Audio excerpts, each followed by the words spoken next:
También opinamos, el espacio de jóvenes para jóvenes. El día de hoy contamos con la presencia de una invitada especial, que es Diana Rubí Hurtado. Es estudiante de la FES Aragón. ¿Por dónde empezar?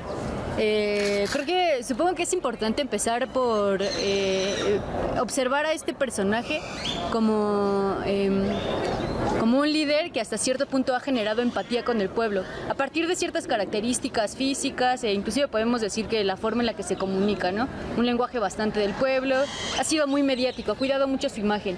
En la cuestión del peligro, ¿hacia dónde lo vamos a dirigir? Porque podemos ir hacia las elecciones del 2018 o peligro si gana o si pierde.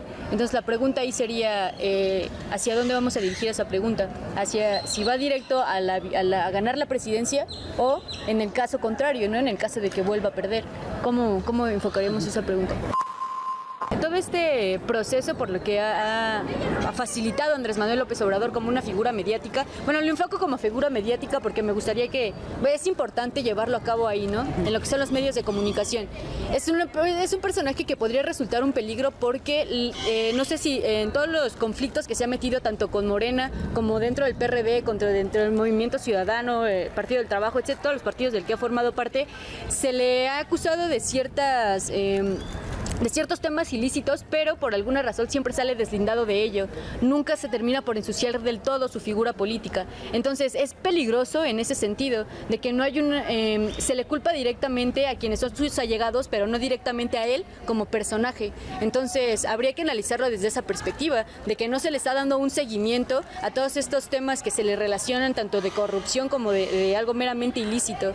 Entonces ahí sí me parecería un personaje peligroso, no como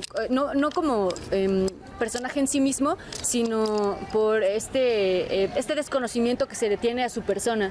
En ese sentido sí lo considero un político peligroso para llegar hacia un desconocido, si podríamos llamarlo así, que quiere llegar a la presidencia en el 2018.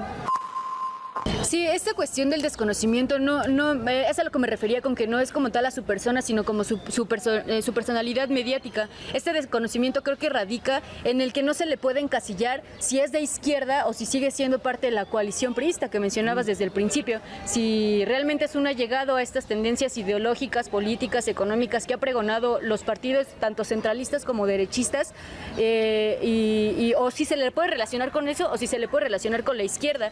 Entonces existe una confusión dentro del público receptor de los grandes medios con Andrés Manuel López Obrador. Ayer leía que el 50 o 60% de la población ahora se reivindica antipriista, pero la otra mitad de la población es anti-López Obradorista. Entonces, en ese sentido me refiero que se trata de este desconocimiento. No sabes en qué momento enclaustrarlo, si verdaderamente representa oposición o si representa los intereses de los mismos partidos que ya han estado dentro del poder. Tenemos a Andrés Manuel López Obrador siempre reivindicándose a sí mismo como izquierdista, ¿no? Todo el tiempo, la revolución pacífica, ¿no? Constantemente. Y esta pérdida de credibilidad que se den los mexicanos es precisamente por la historia oficial, lo que mencionas, ¿no? Esta cuestión mediática, la historia oficial nos vende directamente de que siempre un régimen revolucionario izquierdista termina en una dictadura, el caso de Venezuela. Este es un problema que piensan que se va a repetir de igual forma en México por la primera persona que se enfrenta directamente a una partidocracia pues monopólica como lo fue el PRI, como lo es el PRI. Entonces yo creo que se empieza a relacionar en este sentido, en un ámbito más histórico que político. Nosotros como ciudadanos repetimos precisamente estas tendencias que se dan en redes sociales, de que vamos a repetir la cuestión económica que ha llevado a cabo Maduro, que llevó a cabo Chávez. Y es un problema difícil de combatir porque se habla de posibles crisis económicas. Se dice que el PRI tiene ventaja de ganar o tiene una gran ventaja porque Mid es un empresario, está ligado al sector empresarial, al sector financiero y a diferencia de AMLO que no tiene experiencia en lo económico, creen que a partir de ahí se va a desarrollar toda esta serie de crisis económicas porque AMLO no tiene pues la capacidad económica o la capacidad intelectual para sobrellevar ese tipo de circunstancias que recordemos que no solamente se trata de México, sino de toda América Latina. Las elecciones presidenciales en México sí van a determinar lo que suceda posteriormente en América Latina, ¿no? En el norte incluso con el Tratado de Libre Comercio. Entonces también hay que tener cuidado o no verlo precisamente como un recurso mediático, sino ya como un fenómeno histórico preocupante, o yo lo podría determinar así.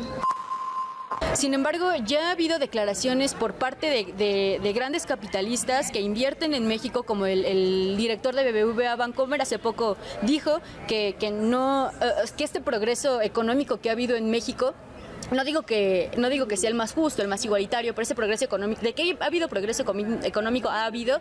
El problema aquí sería la corrupción, ¿no? Que se da, cómo se administra el dinero. Y este presidente dijo que si llega a ganar un candidato populista, aludiendo directamente a Andrés Manuel López Obrador, se iba a mostrar un claro retroceso. Pero más que un análisis que haya hecho al respecto, fue un tipo de advertencia, no una amenaza. En el momento en el que Andrés Manuel López Obrador llegue a la presidencia, el flujo de capital va a ir reduciendo. A menos que le ocupa, o sea, la pregunta aquí es cómo va a abordar esta temática Andrés Manuel López Obrador, porque creo que 3 temas centrales que van a girar en torno a los discursos de los candidatos va a ser, en primer lugar, la corrupción, eso es obvio. La incertidumbre económica y prácticamente neutra la inseguridad pública. Y de incertidumbre económica sí estamos hablando mucho, o sea, sí va a haber flujo de capital, sí va a haber problemas en estas relaciones diplomáticas a nivel internacional. Entonces, aquí la pregunta, la repito y reitero, ¿cómo Andrés Manuel López Obrador va a tomar esta cuestión, ¿no? De que los empresarios, como el de BBVA Bancomer, uno de los bancos más importantes en México, haya hecho una amenaza pública respecto a que él llegue a la presidencia, ¿no? Cómo lo va a tratar, cómo lo va a abordar y cómo lo va a revertir en su discurso político. Creo que aquí el problema de Andrés Manuel López Obrador es que sus postulaciones respecto al ámbito, respecto a materia económica, son demasiado generales e idílicas. No digo que no puedan ser realizables, simplemente que al generalizarlas tanto como a bajar el salario mínimo, va a reducir la pobreza, sí, se debe tratar y es importante, pero el problema no es preguntarnos qué es lo que está mal, sino cómo vamos a hacer que mejore, ¿no? Cómo vamos a hacer que se repercuta la situación. Y en ese sentido creo que el PRI sí tiene, no estoy reivindicando el PRI para nada, pero por lo menos MIT sí tiene un plan de acción un poco más contundente respecto a lo que es el sistema económico. AMLO lo puede tener, pero te digo, en cuestiones generales, yo no he escuchado a Andrés Manuel López Obrador que diga un cómo lo vamos a hacer, simplemente lo vamos a hacer, no sé cómo, pero lo vamos a hacer. Entonces ahí sí entran como este tipo de cuestiones de, pues, ¿qué vas a hacer, no? ¿Cómo lo vas a hacer y cómo vas a llegar ahí? El hecho de que está, pues sí, hablando de un cambio, pero en ningún momento habla de un cambio de sistema económico, ¿no? Por ejemplo, que sería pues el parteaguas para que realmente hubiera de alguna manera cierto avance o beneficio pues en la sociedad, ¿no? Estás escuchando a Katia Vite en También Opinamos, el espacio más libre de jóvenes para jóvenes.